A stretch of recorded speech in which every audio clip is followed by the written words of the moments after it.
Chacun sa vie, chacun sa morale. Et si je devais résumer ma vie elle est très simple, c'est celle d'un pauvre type. Voilà le genre de truc qu'il devrait écrire un jour. C'est l'histoire d'un homme comme tant d'autres.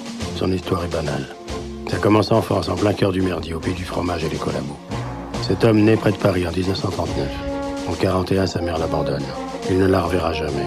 À la Libération, il apprend enfin l'identité de son père, un résistant communiste mort en Allemagne dans un camp de concentration. Il a 6 ans. Un conflit intérieur commence alors, d'autant plus qu'à la même époque, un éducateur lui vole son innocence au nom de Jésus. À 14 ans, poussé par la nécessité de survivre, il apprend le métier de boucher. Et pendant 10 ans, il travaille comme apprenti chez différents patrons, économisant sou après sou pour payer le bail de sa future boutique.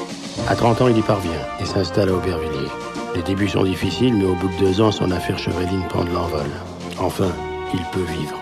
Il rencontre une jeune ouvrière bobineuse et déchire son hymen à l'hôtel de l'Avenir, juste en face de l'usine où elle travaille.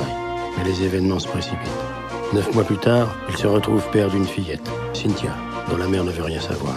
Elle les abandonne tous les deux et le père doit élever seul sa fille. Les années passent. La boucherie tourne tant bien que mal. Le boucher achète un petit appartement à crédit où la fille grandit, enfermée dans son mutisme. Sa puberté arrive. Elle prend des formes. Et le père, célibataire malgré lui, doit lutter contre la tentation. Et c'est alors que le drame éclate. La jeune fille a ses premières règles.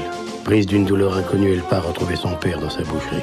Mais sur le chemin, un ouvrier tente de la séduire. Un voisin les voit et ramène la jeune fille à son père. Celui-ci, découvrant la tache de sang sur la jupe de son enfant, croit au viol. Il saisit un couteau et sort à la recherche du coupable. Sur le chantier voisin se trouve un autre ouvrier. Le boucher se précipite sur lui et le défigure à coups de couteau. L'innocent survit et le boucher se retrouve en prison tandis que sa fille est placée dans une institution. Il lui écrit quelques lettres. Les mois passent. Pour sortir de prison, le boucher doit céder son appartement et sa boutique. Il retrouve enfin la liberté, mais il a tout perdu.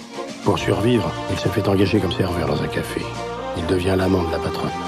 Celle-ci tombe enceinte et lui propose de vendre le café pour repartir à zéro dans une autre ville, tous les deux. Avec l'argent du café, elle pourrait même lui payer le bail d'une boucherie. N'ayant pas le choix, l'homme accepte.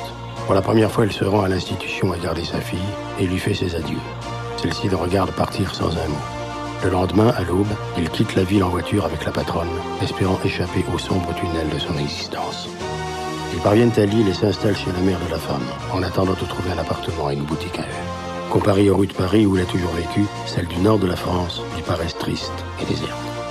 Pour la première fois de sa vie, il se sent comme un étranger.